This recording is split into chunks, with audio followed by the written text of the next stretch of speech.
সালাম দিলে চারটি উপকার হয়। মনে রাখতে হবে, আমরা যারা সালাম প্রদান করি সালামের ফজিলত সম্পর্কে আমরা অনেকেই জানি না। আপনি কি জানেন সালাম যদি আপনি প্রদান করেন, সালাম যদি আপনি দেন, এর ভিতরে কি পরিমাণ ফজিলত রয়েছে, কি পরিমাণ বরকত রয়েছে? এই সম্পর্কে আমরা অনেকে উদাসীন হয়ে আছি, অনেকে গাফিল হয়ে আছে। এই আমার মুসলমান বন্ধু শুনেন, সালামের মাঝে যে কি পরিমাণ উপকার যদি আজকে আপনি জানেন, অবশ্যই আপনি কখনো মিস করবেন না।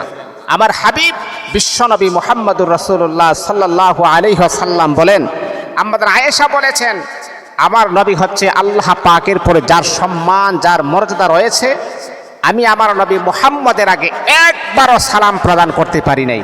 এবার চিন্তা করেন, নবী যদি এত বড় হতে পারে, নবীর আগে যদি আয়েশা সালাম না দিতে পারে, তাহলে আপনি কি বড় হয়ে গেছেন? সালামের মাঝে গুরুত্বপূর্ণ চারটি উপকার রয়েছে। এক নাম্বার হলো, যদি আপনি আপনার ঘরের মাঝে কোনো ব্যক্তিকে সালাম দেন, আল্লাহ পাক রব্বুল আলামিন গোটা ঘরের ভিতরে আমার আল্লাহ রহমত নাজিল করে দিবেন। আমার আপনার দয়াল নবী বড় সুন্দর করে বলেন, এই আমার সাহাবীরা, যদি তোমরা একে অপরকে সালাম প্রদান করো, জামাই তার শ্বশুরকে সালাম দিবে, শ্বশুর তার জামাইকে সালাম দিবে, বাবা তার সন্তানকে সালাম দিবে, সন্তান তার বাবাকে সালাম দিবে, এইরকম ভাবে যদি সালামের প্রচার প্রসার করো, নবী আমার বড় সুন্দর করে বলেন, এই ঘরের ভিতরে আল্লাহ পাক রব্বুল আলামিন রহমত আর বরকত আমার আল্লাহ এই ঘরের ভিতরে নাজিল করে দিবেন। তাহলে এক নাম্বার হলো সালাম দিয়ে রহমত চলে আসে। দুই নাম্বার হলো, যদি আপনি সালাম প্রদান করেন, নবী আমার মুসলিম শরীফের এক হাদিসের ভিতরে বলেন, শোনো শোনো, যদি আপনি সালাম দেন তাহলে আল্লাহ পাক রব্বুল আলামিন আপনার জিম্মাদারি তো আমার আল্লাহ নিজেই গ্রহণ করে নিবেন। আপনি যদি সালাম প্রদান করেন, আল্লাহ পাক বিপদ আপদ বালা মুসিবতের যত জিম্মাদারি আছে, আমার আল্লাহ সেই জিম্মাদারি আপনার নিয়ে যাবেন।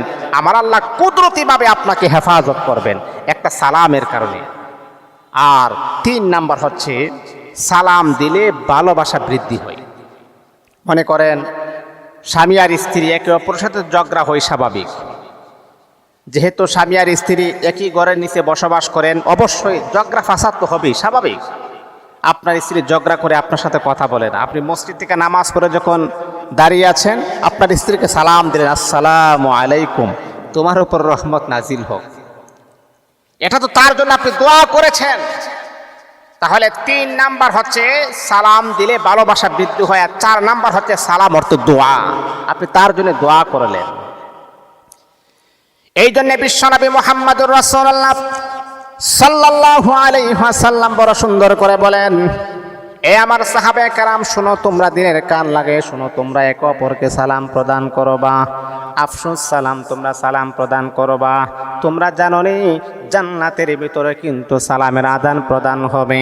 দুনিয়ার জমিনের ভিতরে একজন অপরজনকে সালাম দিলে ভালোবাসা বৃদ্ধি হয়, মানুষ তোমাকে সম্মান করবে, শ্রদ্ধা করবে।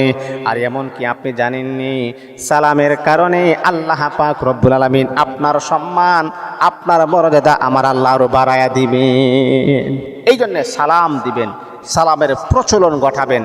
যেই সমাজের ভিতরে অশান্তি, ওই সমাজে যদি সালামের প্রচার প্রসার ঘটাই, আল্লাহ পাক রব্বুল আলামিন এই সমাজের ভিতরে আমার আল্লাহ আবার শান্তি নাজিল করে দিবেন।